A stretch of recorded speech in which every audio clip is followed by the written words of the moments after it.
என்ன லட்சு ஓட் போட்டாச்சோ? போட்டேன். ஏன் நிக்கிற அப்ப இங்க? நான் 5 பேர் ஓடணும், இங்க 2 கிலோமீட்டர் நிக்கணும். அவ தான் ஏத்திட்டு வந்தேன் நான். பேருந்தண்ணே நீங்க 2 பேரும் என்ன சேர்ந்துட்டீங்களோ? சரி இலவாக்கு ஏற்றி கொண்டு போக சொல்ல, சரி பாவமாக இருக்கு ஏற்றிட்டு வந்தேன் நான். சரி இப்போ என்னத்துக்கு நிற்கிற? அண்டி எங்க? அவள் உள்ளே போய் 1 மணி நேரம் ஆகிட்டு இன்னும் மாலை காண இல்லையாடி. எனக்கு பின்னுக்கு வந்த வாரடி என்னடி அண்டி கண்ணாடியை விட்டு வந்துட்டாவும்? என்ன தான் வாசிச்சு கொண்டு இருக்கிறாவோ? அப்படி போலதான் இருக்கு. என்ன எனக்கு நேரம் போகுதடி. ஸோ எவ்வளோ நேரம் ஆகும் போது அடிக்கல. இங்கே கோல் அடிக்கிறாடி. ஃபோனும் சைலண்ட் அடி. போறடி வாரேன் கோல் அடிக்க. ஹலோ, நான் வெளியில் தான் நிற்கிறேன். நன்றி வாங்க.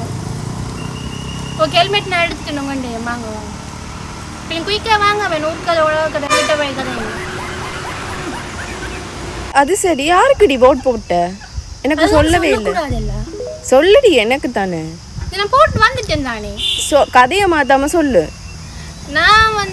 நான் போட்டு சொல்லணுமே. ஆண்டி யாருக்கு போட்டேன் எனக்கு தெரியும். ஆண்டிக்கு யாருக்கு? ஓ ஆண்டி சொல்லி இருப்பா, சொல்லு. அவ போட்டது 3 எழுத்துல இருக்கிற ஒரு ஆளுக்கு. நான் போட்டதும் 3 எழுத்துல இருக்கிற ஒரு ஆளுக்கு. அது யாருன்றதை நீங்களே கண்டுபிடிச்சு கொள்ளுங்க. அவ்வளவுதான். ஓகே வாரா போல நான் போயிட்டு வரேன். சரி ஓகே பாய்.